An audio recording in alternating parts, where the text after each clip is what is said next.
It's like being at a national park. The whole way. Yeah. Yes. For hundreds of miles. It's amazing. It's breathtaking, yeah. We're gonna blow away.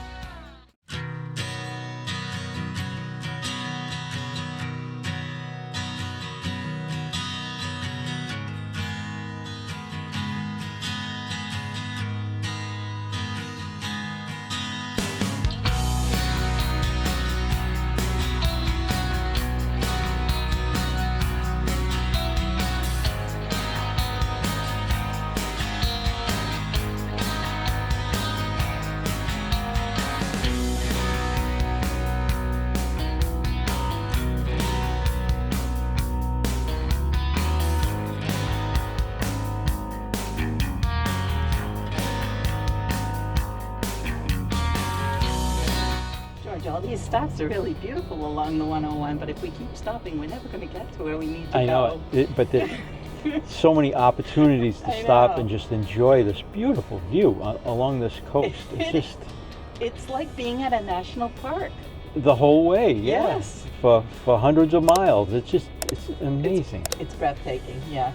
And then every once in a while we see something that we want to see. I'm just like, we can't stop every single time. But yeah, there's lots of pullouts along the 101, so you get to so see many.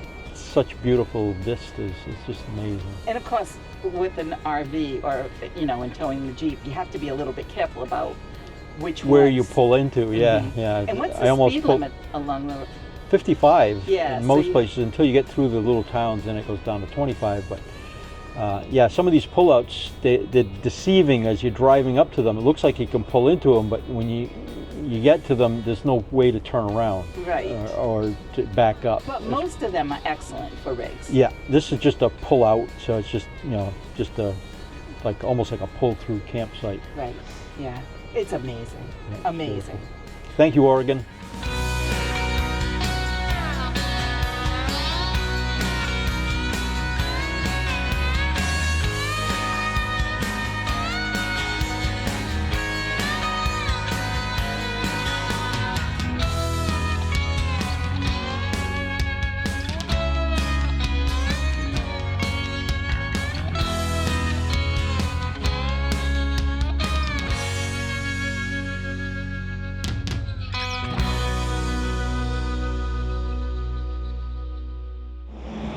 So we made a quick decision to just pull off here and top off our fuel tank at $3.87 a gallon instead of $4.08 a gallon.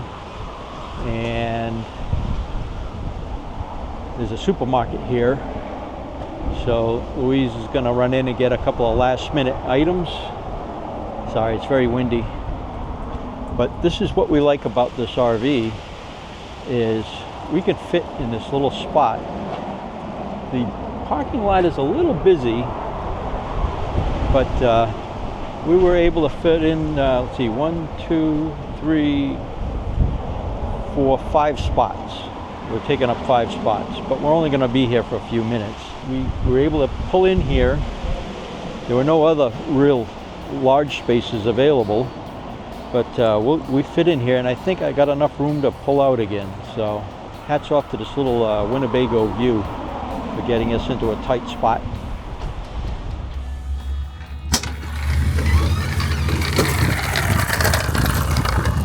Is it crowded in there? You know what? That store has everything. Yeah. It has furniture and clothes and jewelry and all the things. I was just confused about where things were and, things like that. So it took me a little bit longer than usual, but I got some good, healthy stuff.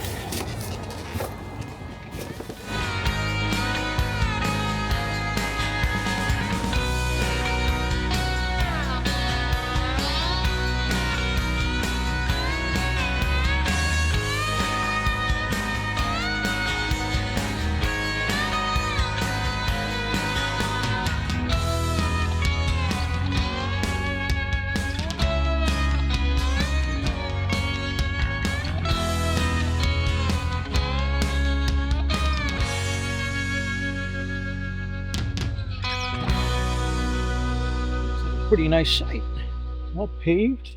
and almost level, which is a shock. Usually, sometimes these state parks, they just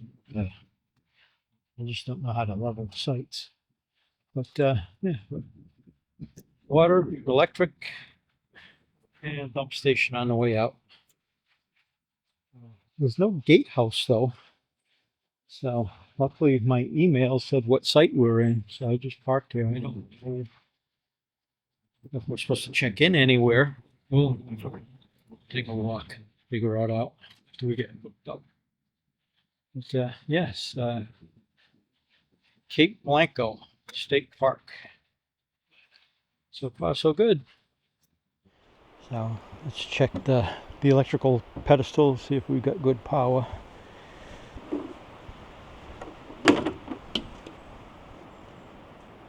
"121 volts, 60 hertz, and no error codes." Good so far. I have been in campgrounds where I've done this test. Plug it in, I get a reading of 120 volts. And then as campers come in and start plugging into their pedestals and start turning on their AC, our voltage goes down to, 100 volts. So I guess that's not always a clear indicator that we got good power, but at least there's no error codes, so I'm good to go. The beach is right across from us. It's 64 and a little breezy. It's actually quite cool. Pretty ironic with the rest of the country is under a massive heat wave, and we're getting to enjoy all of this beautiful, cool Pacific Coast temperatures.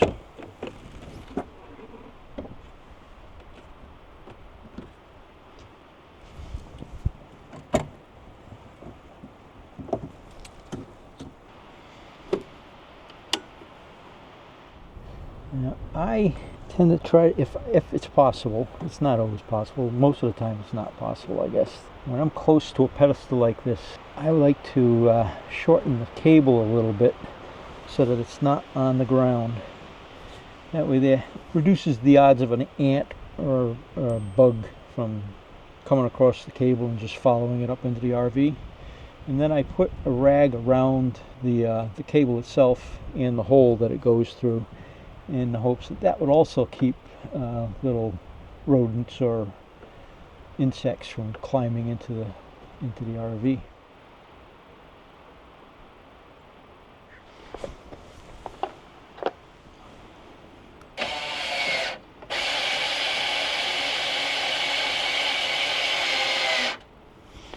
These are just stabilizer jacks. They're not meant to level the RV. They're simply meant to stabilize it so it doesn't rock back and forth so much when we're walking around inside.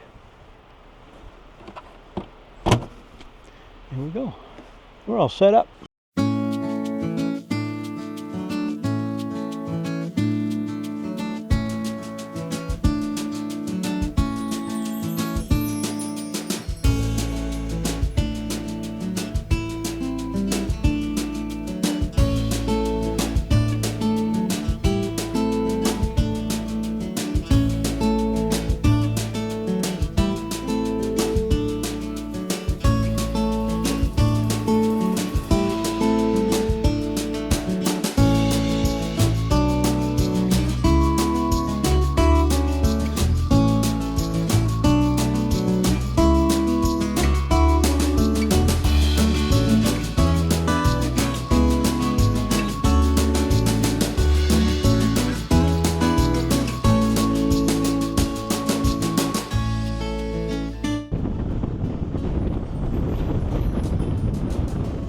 Just a little windy here.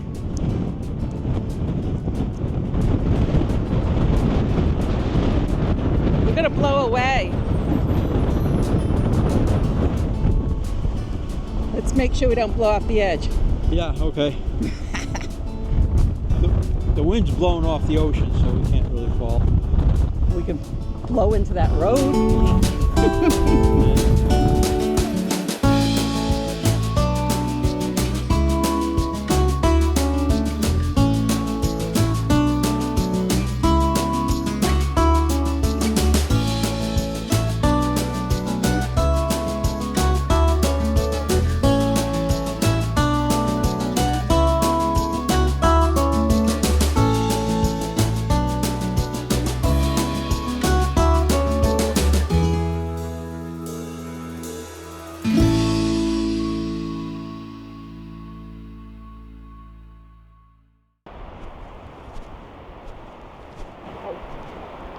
Hey, nice fire.